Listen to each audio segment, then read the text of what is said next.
Up there at the back. Natalie, have you ever considered perhaps the reason that people aren't rushing to vote for you in your droves isn't because there's some big evil conspiracy upstairs that uses the method of leaflets to control everyone, but the fact that your party is, if we're honest, a bit of a joke? I mean, I've read your manifesto online, and it's all right if you live in a anti-capitalist peace camp outside St Paul's and smoke dope all day, but in the real world, abolishing tridents and using the space to create windmills and farms and stuff doesn't really work.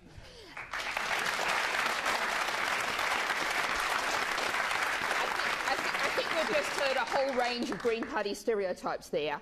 And I'm afraid you haven't read the manifesto because it hasn't been released yet. What you've read are the policies for a sustainable... Well, that was our fully costed manifesto. It wasn't fully costed. It's like me saying that I don't have to work again because I'm going to wait till everyone leaves, I'm going to collect all the change off the floor, and I'm going to earn £500,000 from doing that. And therefore, it's not fully costed if you just make figures up. Like, for instance, on your wealth tax, you say that you're going to earn £40 billion a year from that. Right, the one in France earns about £2 billion a year. So you're saying you're going to earn the same in 1 year as France has done in 20 years. It just doesn't seem realistic to me. Well, in terms of to tackle the specific wealth tax point, we've taken on board, we released a consultative paper last year, we've taken on board, we're now adjusted our figures according to what the IFS has suggested, and we're saying by the end of this Parliament we can make £25 billion a year.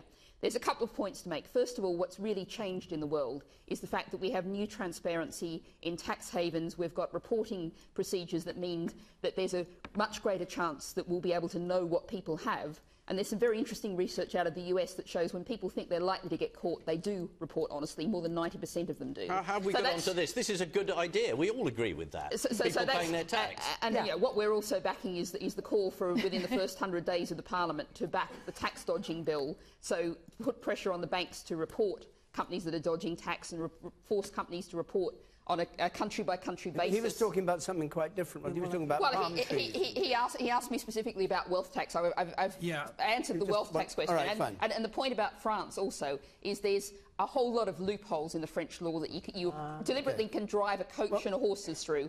We've got a very simple proposal for the wealth tax that doesn't have all of those loopholes. And on the broader point... I think that's just for the moment. I think I'll just go to the lady here. I think going back to the main